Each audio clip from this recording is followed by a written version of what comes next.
हसदे ने खिड़ खिड़ जेड़े रोमन दे जार कल नूं। हसदे ने खिड़ खिड़ जेड़े रोमन दे जार कल नूं। जामा ने लेखा लैना फड़ के तलवार कल नूं। जामा ने लेखा लैना फड़ के तलवार कल नूं। छुरियां चलाई जांदे पाप कमाई जांदे। छुरियां चलाई जांदे पाप कमाई जांदे। जुल्म कमाई जांदे होना हिसाब कल नूं। जुल्म कमाई जांदे होना हिसाब कल नूं। जामा ने लेखा लैना फड़ के तलवार कल नूं। जामा ने लेखा लैना फड़ के तलवार कल नूं। भगत नगाही कहंदा बेला हुण थोड़ा ही रहिंदा। भगत नगाही कहंदा बेला हुण थोड़ा ही रहिंदा। भगत नगाही कहंदा बेला हुण थोड़ा ही रहिंदा। भगत नगाही कहंदा बेला हुण थोड़ा ही रहिंदा। नाम दान क्यों नहीं लैंदा छड़ना संसार कल नूं। नाम दान क्यों नहीं लैंदा छड़ना संसार कल नूं।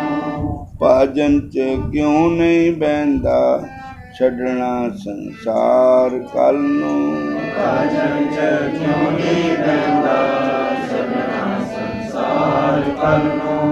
जामा ने लेखा लैना फड़ के तलवार कल नूं। जामा ने लेखा लैना फड़ के तलवार कल नूं। बोलो हरे कृष्णा हरे राम हरे राम। एक विठल नाथ भगत होए भगवान के। बोलो हरे कृष्ण। विठल दास जी नाम था, विठल दास। ब्राह्मणा ਦੇ ਘਰ ਦਾ ਸ਼ਰੀਰ था। दो भाई थे, इन्हां दे पिताजी और चाचा जी, और दोनों ही पुरोहिताई करते थे। मथुरा के पंडित थे, मथुरा के। और इनके जजमान थे राजस्थान उदयपुर के राणा जी। तो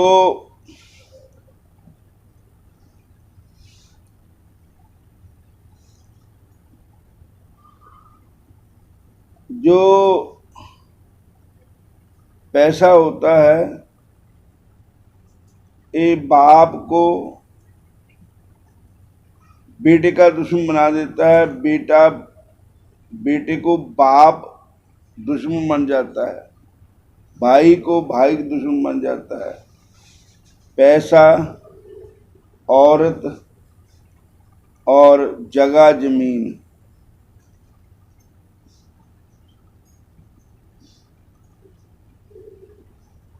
कहते हैं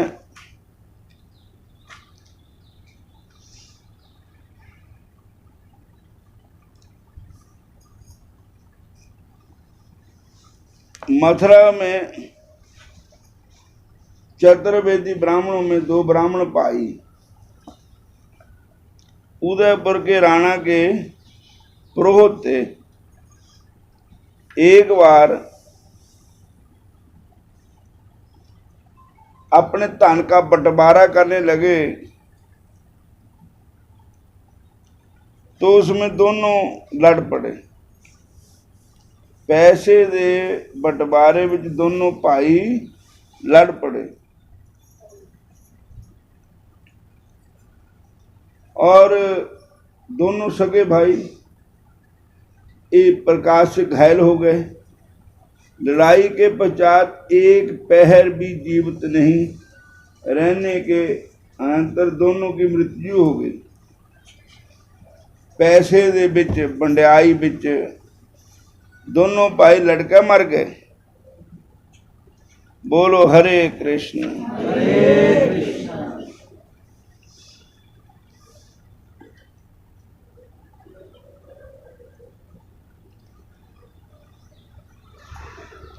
ये धन का दुष्परिणाम है।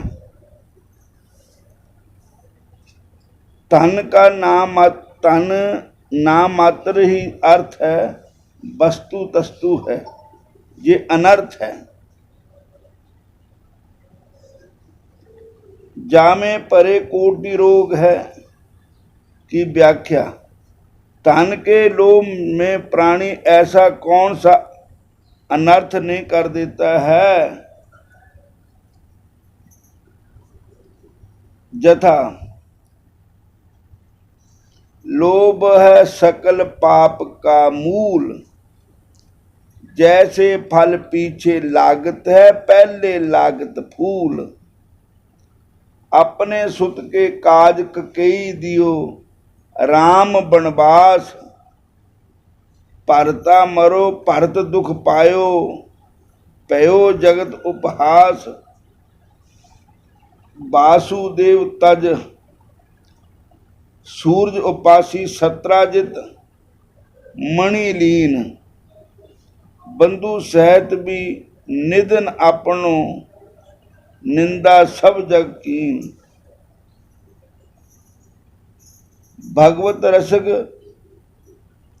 भक्ति जो चाहे प्रथमे लोभ त्यागे, देगे सुख संपत्ति तारा तब हरि सो अनुरागे। और जो भगवान के भजन में सुख है वो किसी प्रकार और चीज में नहीं हो सकता है।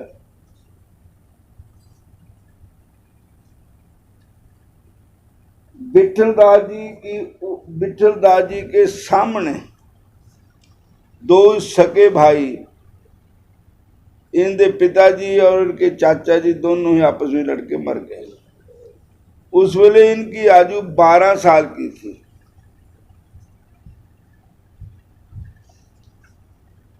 बड़ों के समाज में भी आपकी विशेष प्रशंसा होने लगी थी। जिस समय आपके पिताजी आपस में लड़ झगड़ कर मृत्यु को प्राप्त हुए तो उस समय आप लगभग उस समय आपकी आयु 10-12 वर्ष की होगी। वह अकांड तांडव आपने नेत्रों से देखा। इनमें लड़ाई हुई कि दोनों मर गए, जो कि अर्थ की अनर्थ रूपता भली भांति आपको स्मरण हो आई। अतः आपने पैसा इकट्ठे करने के निमित्त राणा की प्रोहताई करना उचित नहीं समझा। राणा जी ने कहा कि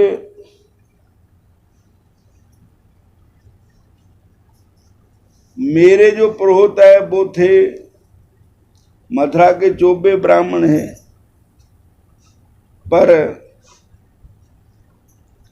अब वो तो मर गए। अब उनका बेटा जो है विठल दास,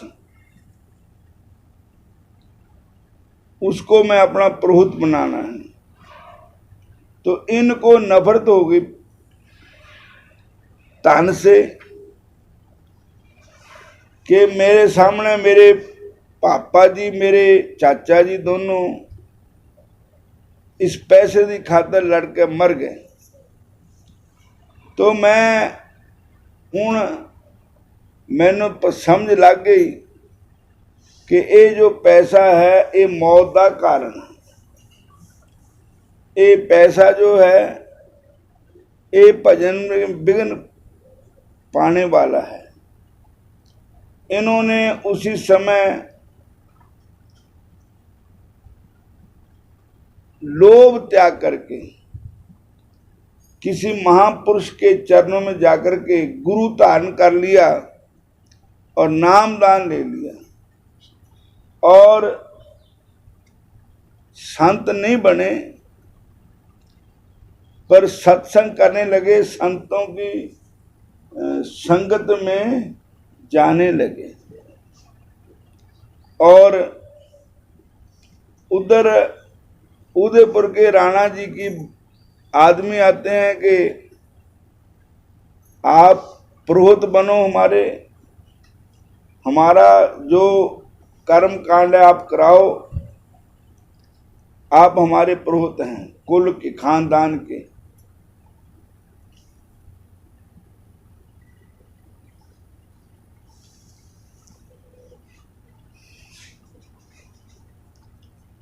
इन्होंने कहा अपुरोहित कर्म अति मंदा, वेद पुराण स्मृति कर निंदा। पुरोहित कर्म ठीक नहीं लगता, वेद पुराण भी इसकी निंदा करते हैं।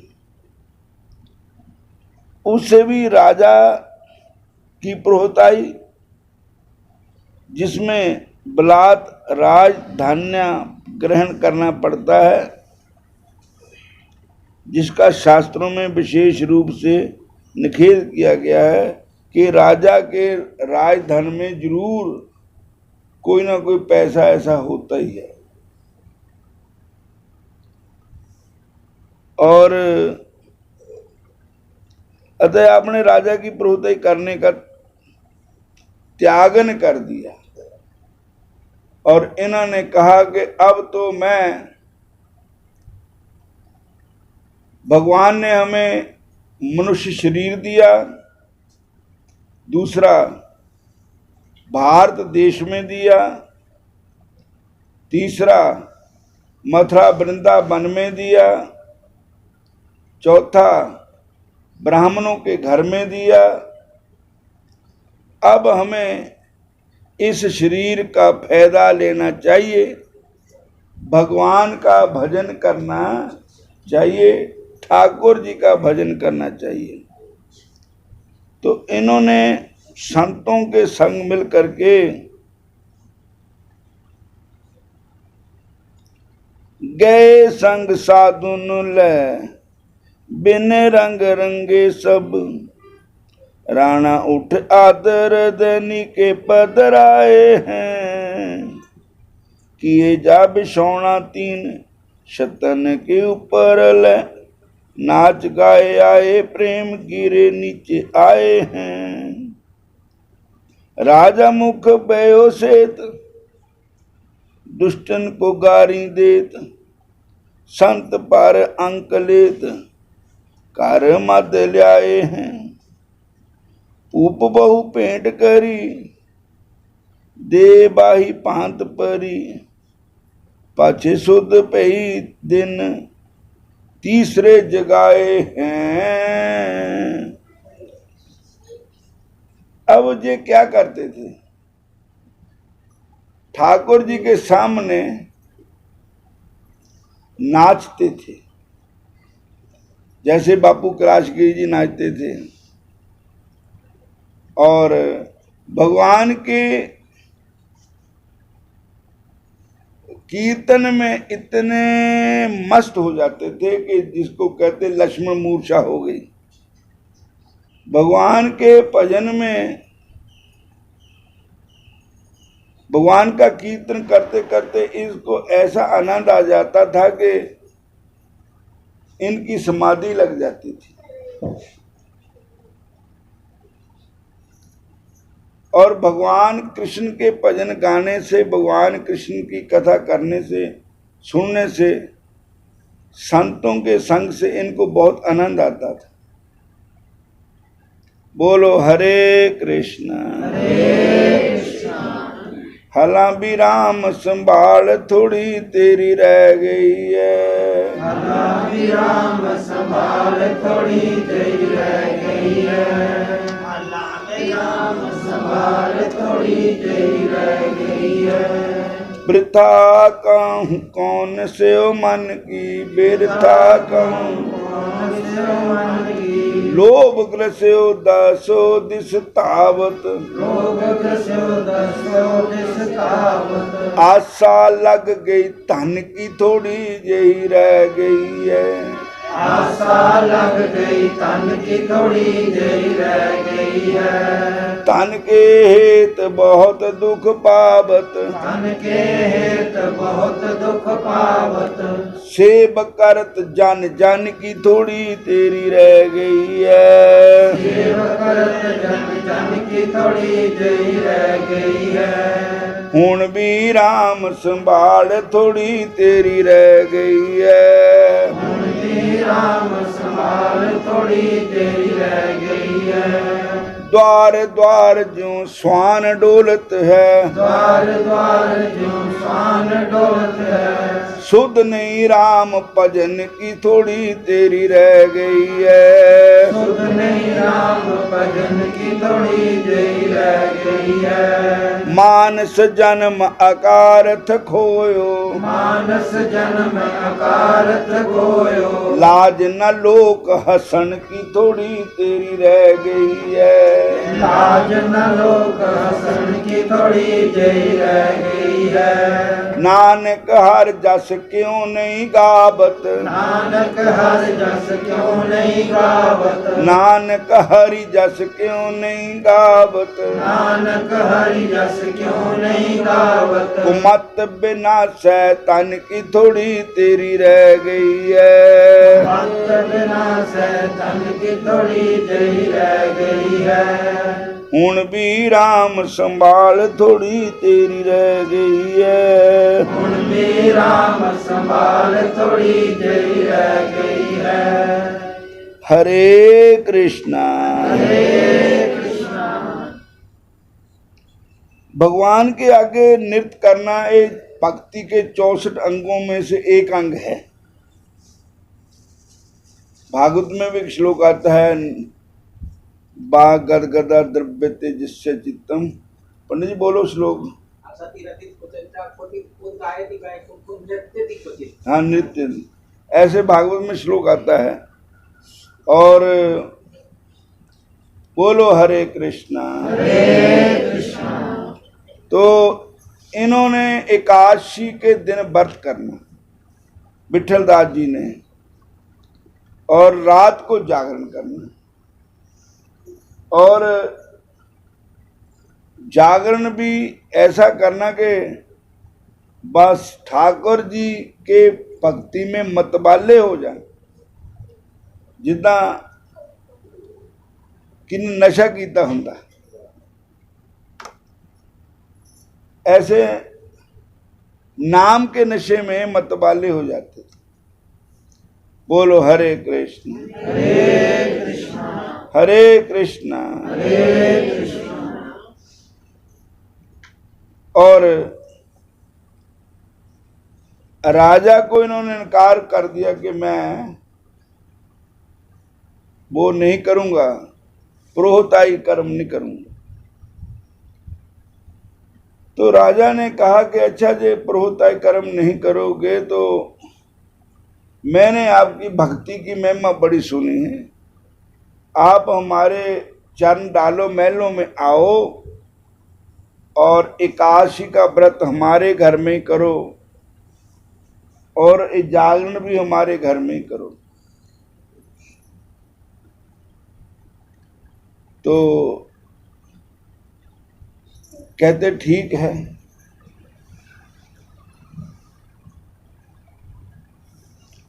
अपनी संत मंडली के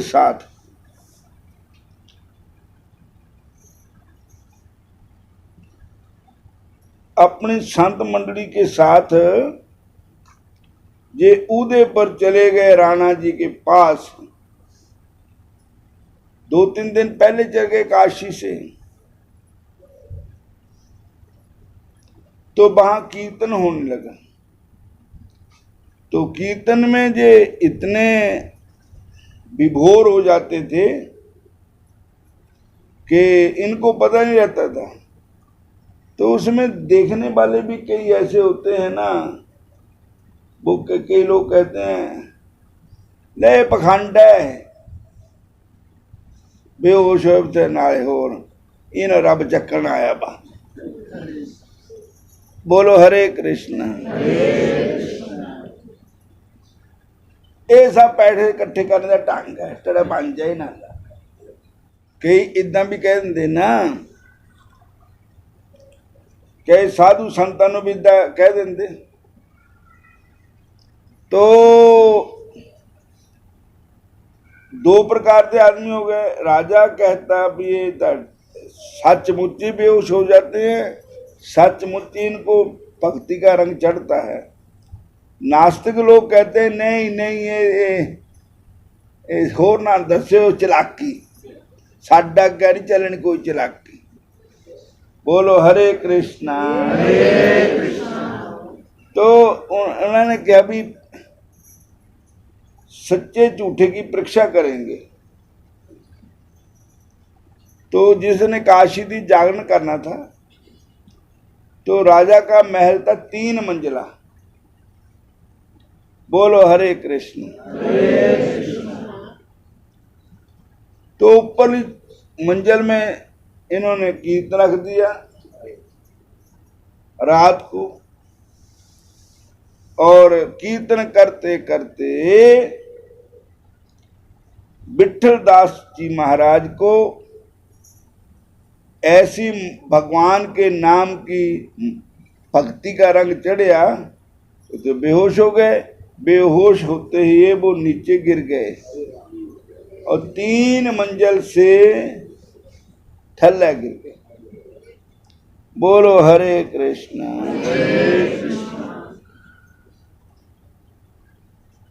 राजा के मन में बड़ा दुख हुआ। राजा ने फटाफट बड़े उपचार किए, पर उनकी बेहोशी उतरी नहीं। उन्होंने कहा इन्होंने घर पजाओ, मथुरा पजाओ। मथुरा पजाया। 3 दिन बेहोश रहे। तीसरे दिन जाकर के फिर होश आई उनको। बोलो हरे कृष्ण।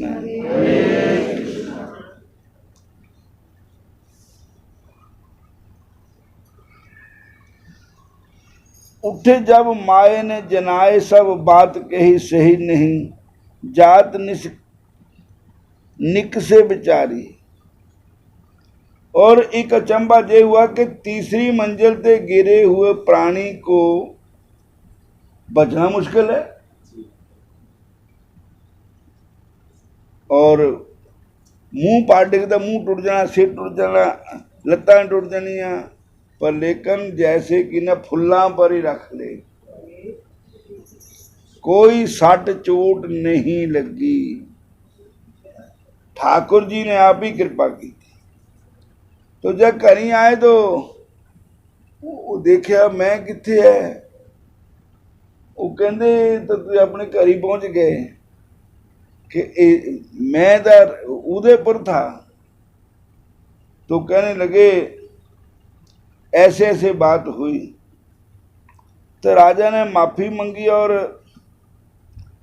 कुछ गुजारा करने के लिए अपने पुरोहित जान करके उनको धन भी दिया।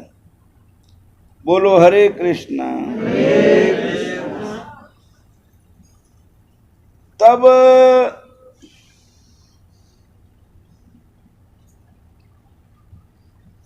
विठल दास जी के मन में आया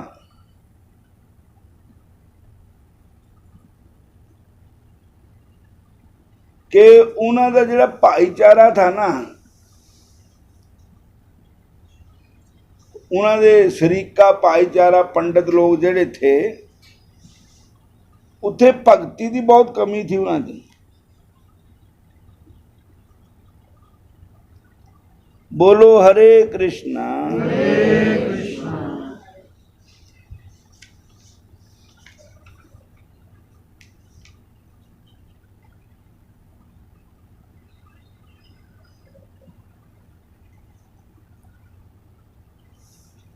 विठल दास जी की जाति पाति के लोग भगवान से बेमुख होकर रात दिन गांजा, भांग, तंबाकू आदि की मादकता में ही उन्मत्त रहते थे। बात बात में रुपये पैसे के लिए लड़ाई झगड़ा करते रहते थे। कहीं यदि इनको भोजन भी मिल जाए तो उसी को अपना ब्रह्मानंद समझते थे। कभी भी उन लोगों के मुख से श्री भगवान नाम नहीं निकलता था। उनका मंत्र तो पांग धतूरा ही था। तुलसी कुर्सी सो कलो चढ़ी हरि के रंग, पीबत ही बैकुंठ को लिए जात है पांग। पांग जो ऐसी खाइए आवे अंधा धुंध, कुनबा जाने मर गए ते पीने वाला करे आनंद। इदां दी भंग, इदां नशा करो। हरी भांग से हरी बरो, पूंजी में भगवान, पूंजी में भगवान। जा मुख भंग नहीं परै, सो मुख जानो मशान। तनक तमाकू देत है निज मित्रन में बैठ, मानो 100 गैया दी गंगा जी में पैंठ। चून तमाकू सान के बिन पांगे मांगे जो देत, शिव पर सुर पर नाग पर सबे जीत सो लेत। नौ नारायण चिलम चतुर्भुज, हुक्का हरि को बैन। काशी बस के क्या लेना, चलो तमाकू लैन।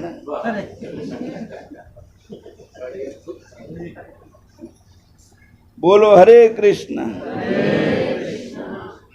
बताइए इस प्रकार के लोगों में रह करके भक्ति कैसे होगी, जिनका काम ही नशे पत्ते करना है, भंग खानी, गांजा पीना, तमाकू पीना। भजन कब होएगा? और उन्होंने कहा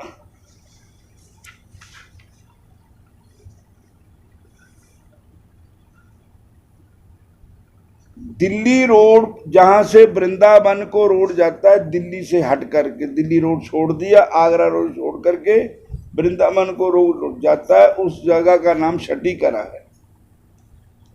बोलो हरे कृष्ण। शटीकरा में भगवान का मंदिर है, गरुड़ गोविंद जी का। बोलो हरे कृष्ण। उसका नाम शटीकरा क्यों पड़ा? कि वहां भगवान नंद बाबा जी ने भगवान कृष्ण की छठ मनाई थी। नंद बाबा ने यहीं पर अपने लाला श्री कृष्ण कन्हैया का छठी महोत्सव मनाया था, इसलिए इस स्थान का नाम शटीकरा ही पड़ गया। यहीं पर श्री गरुड़ गोविंद भगवान का मंदिर है। वर्णन आया है कि प्रारंभ से ही श्री कृष्ण की पूतना वध, शकट भंग, तृणावर्त वध, जमला अर्जुन उद्धार, वत्सासुर बकासुर आदि का संहार जैसी चमत्कार पूर्ण लीलाओं को देखकर बहुत से ग्वाल बाल सखा श्री कृष्ण जी को भगवान का अवतार मानने लगे, कहने लगे।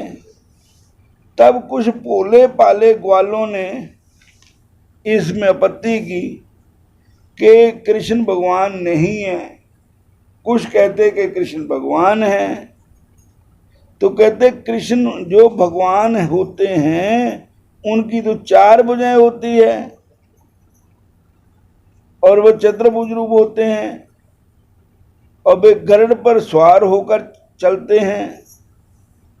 परंतु हमारे कन्हैया कि तो दो भुजाएं हैं, इनके पास गरुड़ भी नहीं है, गरुड़ की सवारी भी नहीं है, तब ये भगवान कैसे हो सकते हैं। तब सुजान सखों के अनुरोध पर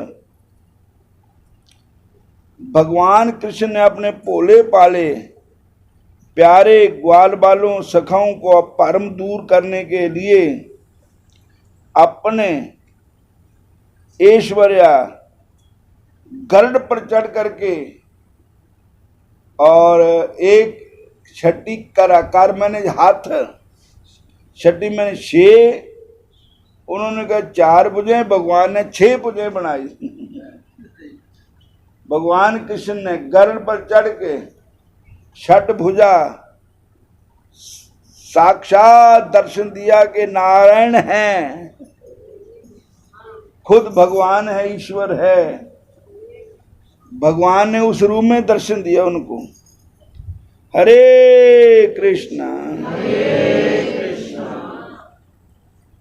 और सुजान सखों के अनुरोध पर श्री कृष्ण जी ने अपने भोले पाले प्रिय सखों का परम निवारण करने हेतु यहीं पर अपने ऐश्वर्य में गरुड़ आरूढ़ स्वरूप का दर्शन कराया था।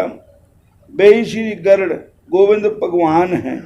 भक्तों की प्रार्थना पर अद्यपि श्री विग्रह रूप में विराजमान आज भी है वहां पर में, और अपना चिंतनंत ऐश्वर्य दर्शन कराने के लिए भगवान ने ऐसा 4 भुजों में शंख चक्र गदा पद्म धारण किए हुए, और 2 भुजों में, एक में धनुष बाण के राम भी मैं ही हूं, और 2 भुजों में मुरली मुकुट, 2 भुजों में हल मूसल, 2 भुजों में दंड कमंडल धारण किए हुए थे।